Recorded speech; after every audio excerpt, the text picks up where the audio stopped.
Hi, I'm Oliver Steels from the band Talons, and this is my Reverend Descent.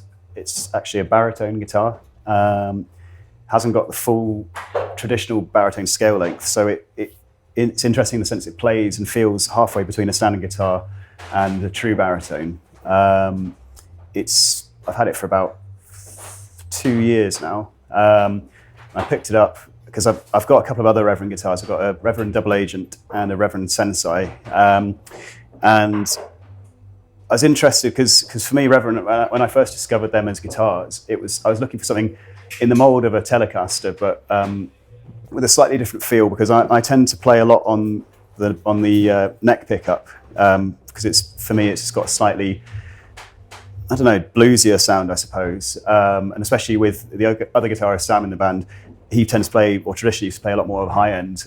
So I've always found the neck pickup just a little bit more, it just beefier sound, and just distinguishes between the two different guitar sounds in the band.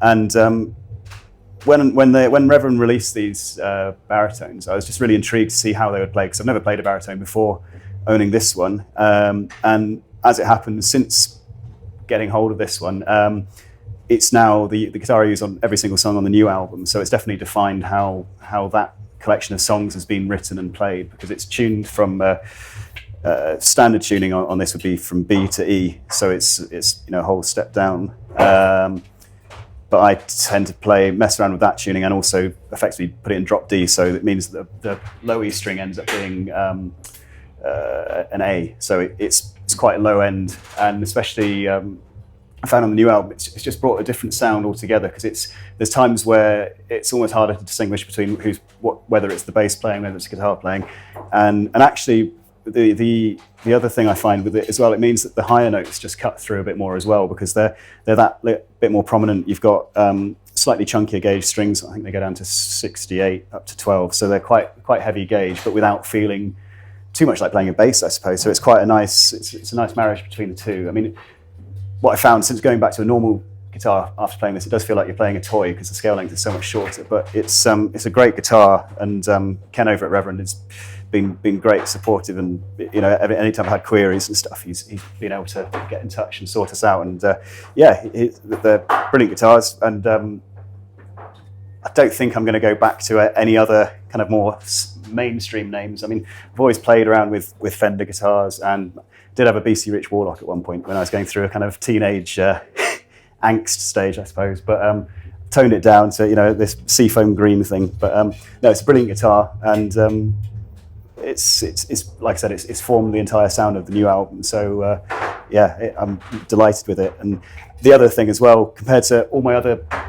guitars I've ever owned, I've always had a fixed bridge, whereas this one's got a Wilkinson tremolo on it, and it just means that you can hear that a lot on the new album, actually, because I'm just having fun with it, because I've never been able to do that. And I think I've always been afraid.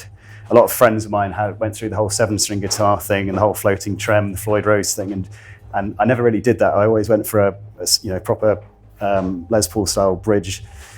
But this has been a lot of fun to experiment with that. It messes up a little bit, as you can expect when you change tunings and stuff. It does have a bit more of an impact, but no, it's been a nice extra to have, I suppose. But other than that, it's pretty much as it came. I haven't damaged it too badly yet. I'm terrible at chopping these things off. People always ask me why. I leave those on, but it's always just down to changing strings. I have a thing, I change strings every 3 gigs or something like that, so I never chop them. But other than that, it's pretty much as it was when I got it delivered.